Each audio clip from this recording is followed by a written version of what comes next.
Do you think the collectability of Amiibos is over? Was it a bad thing to actually meet the demand of the public? Yes, I do think that the collectability of Amiibos is largely over.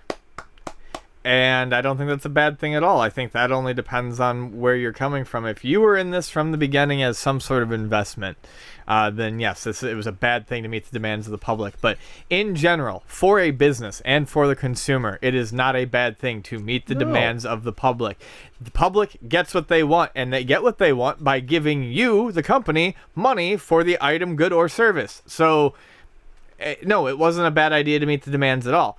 Does it mean a lot of people are now sitting there wondering why they scrambled around so, crazily trying to get some of this stuff, and they have piles and piles of these? Maybe, but at least most people who wanted any of the ones after, like, the first third, if you look at the Amiibo timeline, basically anything that people wanted after the first third of that timeline, people could get.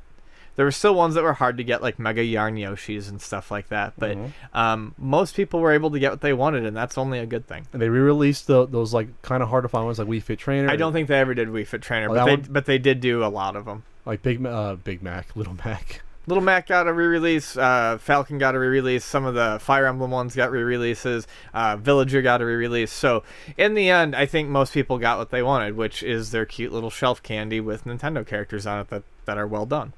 You sure Wii Fit Trainer didn't get a restock at some point? I don't believe she did, but I could be wrong. But the whole point is at any time they can do it still.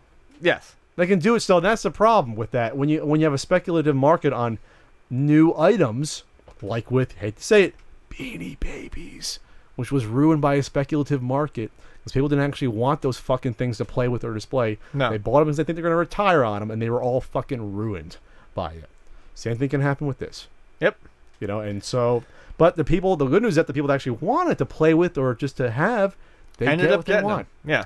So to me, it's different than Beanie Babies for the fact that most of the people now that want these are buying them because they want them, not to just invest in. Well, and Nintendo met the demands of the public early enough to kind of keep this from getting to Beanie Babies level. Sure. Nintendo's, if you want to give Nintendo... we're not giving Nintendo a pass, but I don't think they like with they didn't see the demand for these as much as they did maybe at first. They probably should have, but they should have. But Nintendo, they're always cautious when it comes to this shit. But they at the end of the day, with remember with the Wii, there were shortages. They put out a much. They want to make money. They're not doing it on purpose. Yeah. People are like, oh well, they want to just get people more interested in buying them. No, they want the fucking money. Cabbage Patch Kids. No, they want the money. They're not Coleco in '82, '83. Marky Stevens, my Marky Stevens, Cabbage Patch Kid.